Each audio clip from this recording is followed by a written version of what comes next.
With the United Fellowship, Pastor Duba here. Hey, I am just looking at this book again. We have been talking about this book, Something Needs to Change by David Platt, for some time now. And I have got this question from a few of you, and I wanted to just address it here in a short video. The question is this: why are we reading this book? I made mention to it a few times now in the past, but I want to just specifically focus on that in this video. At the end of this book, and I won't give everything away, but I want to read something from the end of this book.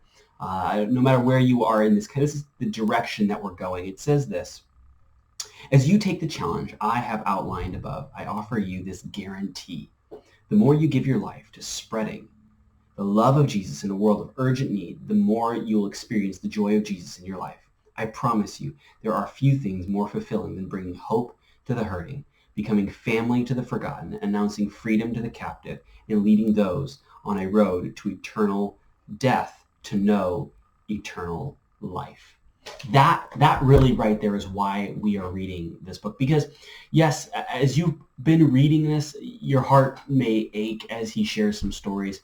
The stories are powerful and moving, but in the end, it points to one purpose. It's not so that we can cry and feel hopeless about how we can help other people in other countries, but rather to turn our hearts to the recognition, to the understanding that there is a world of people, yes, next door to us, down the street in our town, in our state, in our country, and even all the way around the world, of people who don't know Jesus and need to hear about him.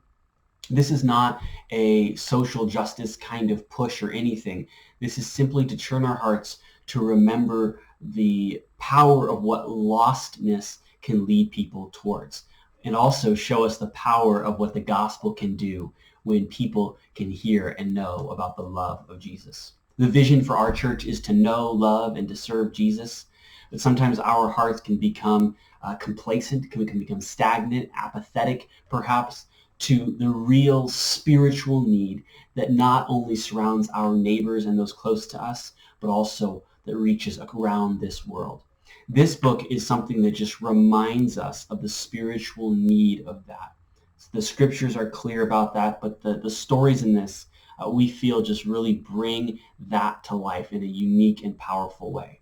So we go through this together being reminded of that. I just wanted to remind you that's why we're doing this, just to see how God will turn our own hearts to reach the people who are close to home for us, to reach the people that God has put us around. That's really important because their spiritual eternity is in the balance. So think about that as you read through this book. If you haven't yet picked up a copy, do that. I don't recommend reading it all in one sitting or anything. There's some emotional stories here, but that's why we're reading this. Take it a week at a time, a chapter at a time, and read through this and see how God moves your heart. If you have any questions, reach out to us. Have a great week.